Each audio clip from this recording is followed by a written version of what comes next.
Hey guys, today I'm going to show you how to do a hot and fast pulled pork. So when I say hot and fast, I literally mean we're going to go at a higher temp than what we'd usually cook at, and it's going to be a quicker or faster cooking time. Traditionally, pulled pork or brisket or any other big cuts of meat, you're going to cook them at around 225 degrees Fahrenheit for as long as 10-12 hours. I'm going to cook this pork shoulder in about 3.5 hours at a temperature of around 325 to 350 degrees Fahrenheit. The cut of pork I'm going to be using is the pork picnic roast. The pork picnic roast comes from a bit lower on the pig. So say if I was a pig, up here you'd have your Boston butt. Down around here it was where your pork picnic shoulder would be. That's what we're going to be cooking. Skin attached. So you're going to need to cut that off, otherwise it's not going to cook down and it's not going to be really nice. Usually the skin is just on this part here, but on mine I got unlucky. It was kind of the whole way around, so it was a bit of work to get that skin cut off. But what I use is a regular fishing knife, fillet knife. It's really sharp and it's really good for getting around and getting that skin off. Usually I don't advocate for doing a lot of trimming, but as you guys can see there's a lot of fat, really thick fat down around the bottom here, and that's just not going to render away. So you're going to have to cut a bit of that off. That's pretty much it. I'm not going to do much more trimming than that. This stuff here will render away, and the stuff up here on top, it's less than 1/4 of an inch thick, so that's not going to be a problem. So that will render away.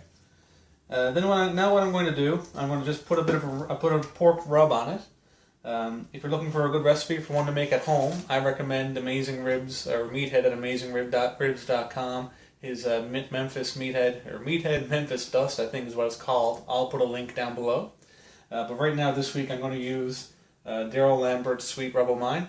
So Darrel Lambert is the head pitmaster for Sweet Swine O' Mine. They've won Memphis in May several times. World Champions Pork Shoulder at least 4 times. So I'm going to use this on here. Then I'm going to put it on the grill. So anyway, I'll get this seasoned up. So you're going to get all the sides on this, and you're going to be pretty liberal with it as well. Alright guys, I'll put this on the grill. We'll see you in a couple of minutes. Hey guys, okay, so we're out at the kettle. I got some leftover charcoal over here from yesterday. I made some steaks, but that's fine. I just kind of pushed them all over here to the one side. And I've got my Kingsford lit here. I lit about 30 or so briquettes, and I'm just going to dump them over here. And there we go. And now they'll just burn across kind of like a wick. So I'm going to add my grill grease. Pick that up and put my meat on.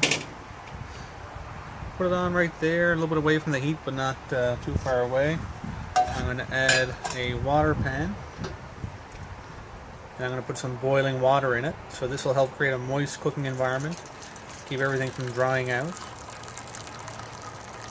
And I'm going to be aiming to go for a temperature of around 325 to 375 degrees. Anywhere in there is going to be fine. And the reason I add boiling water is if you add cold water, your barbecue is actually going to try and heat that water, and it might take longer for your temperature. Alright guys, so I got my apple wood. I'm going to lay that right on the fire here, and put a couple over here to burn a bit later. Alright guys, so I got my charcoal lit, I got my charcoal on, I got my wood on. I've got 2 temp probes in my grill, one in my food, one on the grill. That's my Maverick ET732. That'll measure my pig temp and my meat temp. So anyway, I'm going to put the lid on now.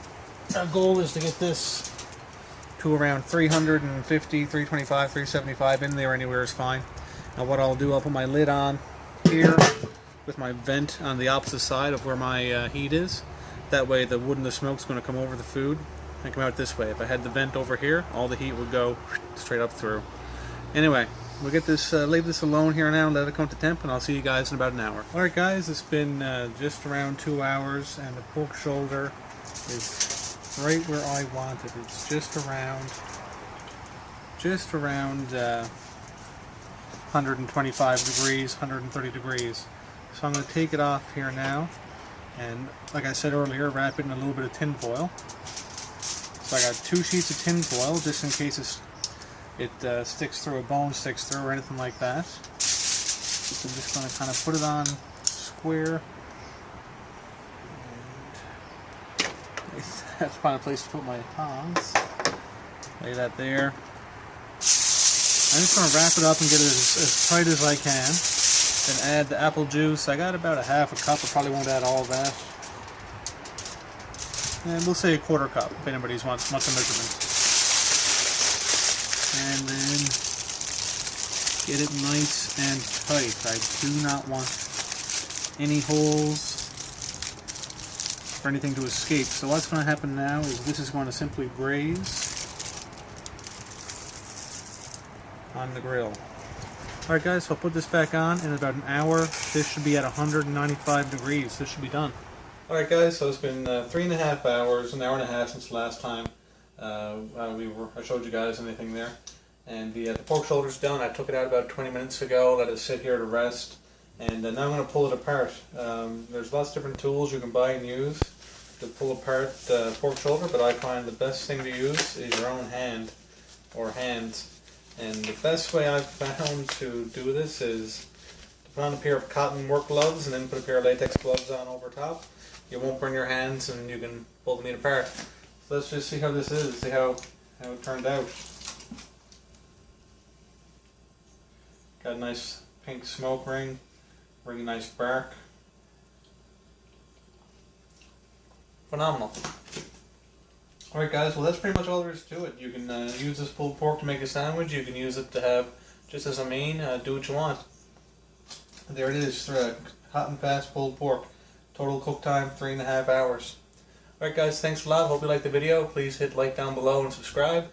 And check out my Instagram, Facebook, and Twitter pages below. Take care. See you next time.